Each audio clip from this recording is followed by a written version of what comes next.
Hi, welcome to the Lifetime Capital Gains Exemption in Canada video series. My name is John McElroy. I will be walking you through this presentation. We are on the fourth video in our series where we're going to talk about other related companies. We've talked about owning a company directly and selling it and getting a capital gains exemption. We've talked about owning a company through a holdco, selling the holdco and getting a capital gains exemption. Now we're going to talk about other related companies. Let's do a quick review of the two structures that I just mentioned. To qualify for the lifetime capital gains exemption, one, we own the shares directly. We sell the shares. We have a capital gain. We want to be able to use that capital gain. We covered that in video number 2. The second one was when you own the shares of a holdco, which own the shares in an active business corp, in terms of using the capital gains exemption. We covered that thoroughly in video number 3. Here's a third structure where you own shares in an active business, but that business requires, say, the use of land. It doesn't have to be land, but I'll use that as an example. So you put the land in a separate company, maybe a single purpose company that we'll call Landco. You own the shares of both. And the Landco leases the land to the active business. You sell them both, you have a capital gain, and you want to know, can you use your lifetime capital gains exemption? And the answer is yes, if the two companies are related. And of course, there's also ownership, control, and asset tests that need to be met. All right? So we need to understand this concept of companies being related, because if they are related, then very often we can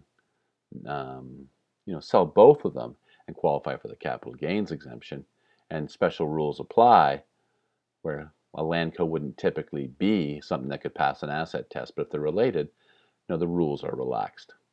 Now, ownership and control, we covered them very thoroughly in video number 2 and number 3. So what about the asset test? Well, the base case, let's look at that. The base case would be at the time of sale, both Landco and Active Business Corp would have to be 90% of the fair market value of the asset used in an active business, used principally in an active business carried on primarily in Canada. You know the words, you know the verbiage, and 50% for the holding period. But under the rules, the Landco can be used in a related business, which might relax the requirements in terms of the asset test. So we need to understand what makes two companies related. Now, the rules can be confusing. To be honest, unless you're in a situation where you have two companies and you're contemplating selling both of them, and those two companies together carry on your business, you might want to skip this video, because this is kind of for tax geeks, this video, because I'm going to get into a somewhat lengthy discussion on what constitutes related companies.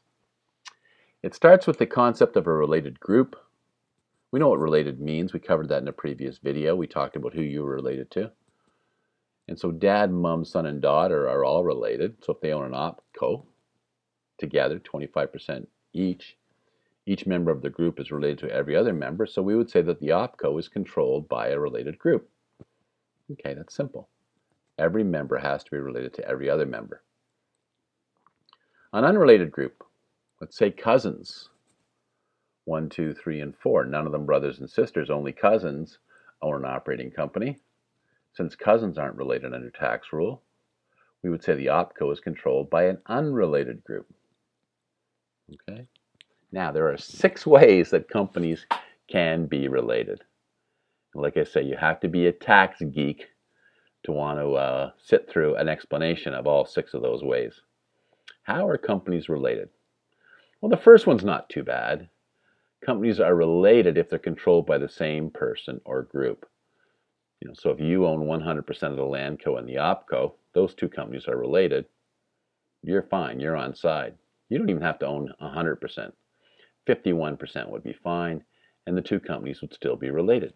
You could sell the Landco and the opco and potentially qualify for the lifetime capital gains exemption. It doesn't have to be you. It could be a group, as long as it's a related group, right?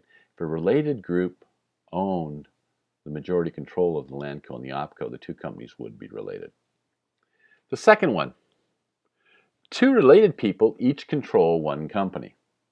A husband and wife are obviously related. And if the husband owned the land co and the wife owned the opco, are the two companies related? Yes, they are, by virtue of the fact that each one is controlled by one person and the two people involved are related. So the two companies are considered related as well. We're going to be able to qualify for the capital gains exemption in that scenario as well. As we move on, each scenario gets slightly more complicated and convoluted. Number 3, one person related to one member of a related group. Let's look at this one. So we have a brother and a sister and a son. The sister and the son are mom and son. They're related. The brother owns the land co, and the sister and the son own the opco. Are the two companies related? Well, the brother is related to the sister, but the brother is not related to the sister's son. That's a nephew. That's fine. Related brothers and sisters and not related brothers and sisters' son doesn't matter, because if one person controls one company and is related to one member of a related group that controls the other company, the companies are related. Okay? It's by virtue of the brother-sister relationship that these two companies are related, and they would qualify for the capital gains exemption if they were both sold in that kind of an arrangement. All right, number 4. Groups are related if one person is related to each member of an unrelated group. Okay, let's take a look at this one. A grandson and a granddaughter are unrelated. Why? Because they're not brothers and sisters. Let's say the grandfather owns the land co and the grandson and the granddaughter own the opco. Are the two companies related? Well, the grandfather had a son who had a grandson, and he had a daughter who had a granddaughter, so there's 3 relationships. Yeah, sure, the grandfather is related to the granddaughter, and the grandfather is related to the grandson, but the grandson is not related to the granddaughter. They're not brothers and sisters. They are cousins. So where do we stand? Well, because the grandfather is related to the grandson, so one person is related to each member of an unrelated group, and the grandfather is related to both members of the unrelated group, even though the individuals in the unrelated group aren't related to each other. It doesn't matter under number 4. You just have to have one person related to both members of an unrelated group. That's enough to make those two companies related, meaning that if they were sold together, you could potentially qualify for the capital gains exemption. Okay, hopefully you followed that one. Let's go to number 5. One person from a related group is related to each member of an unrelated group. My goodness, that makes no sense. Let's see how it works with pictures. That's the only way we can follow these explanations. We have a related group, grandma and grandpa. They're married, that's why they're related. And we have an unrelated group of a grandson and a granddaughter who are cousins and not brothers and sisters. Grandma and grandpa own the land co. The grandson and the granddaughter own the operating company. Are the two companies related for tax purposes?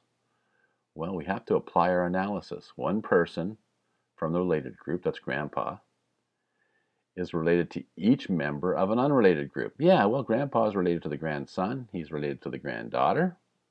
So is grandma for that matter, but it only need one. Only one person from the related group has to be related to each member of the unrelated group. So by virtue of the fact that grandpa is related to both is what makes Landco and Opco related. So the two companies are related. They could both be sold and potentially qualify for the capital gains exemption. The 6th and the last one, each member of an unrelated group is related to at least one member of an unrelated group. You often wonder how they dream these up, but I'm sure there's a good explanation somewhere. Okay, Bob and Rick are friends. They own the Landco. Jasmine and Cleo are friends. They own the Opco. Are the two companies related? The only way we can answer that question is to check the relationships. Well, Bob and Rick are friends, so they're unrelated. Jasmine and Cleo are friends, so they're unrelated. All right. Jasmine and Cleo are friends and unrelated. But Bob is married to Jasmine, which makes them related. And Rick is married to Cleo, which makes them related. So let's see if we can see how this works. Bob, is related to Jasmine. So each member of an unrelated group, okay, Bob is one member of the unrelated group, is related to one member of an unrelated group. So Bob is related to Jasmine.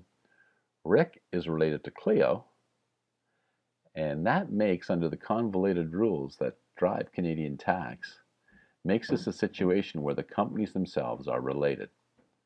And the Landco and the OpCo could be sold together and potentially still qualify for the capital gains exemption for the individual selling them. Okay. So if you own shares in a Landco and you own shares in an active business and the Landco leases the land to the active business, by using related companies, it gives you a lot more flexibility to use your lifetime capital gains exemption. So this video really only applies to individuals who have more than one company involved in a business where one company is not owning the other company, so we can't make them connected. We don't have to worry about them being connected as long as they are related, and we just walk through the 6 possibilities in terms of how companies can be related. A little bit convoluted, a little bit of tax geekiness, but if you're in that situation, hopefully this clears it up for you. I am John McElroy, and you can reach me at 905-267-1043. My email is below. I always love to hear from people. Email, telephone, feel free. Hopefully you're enjoying the video, and we will see you in the next video.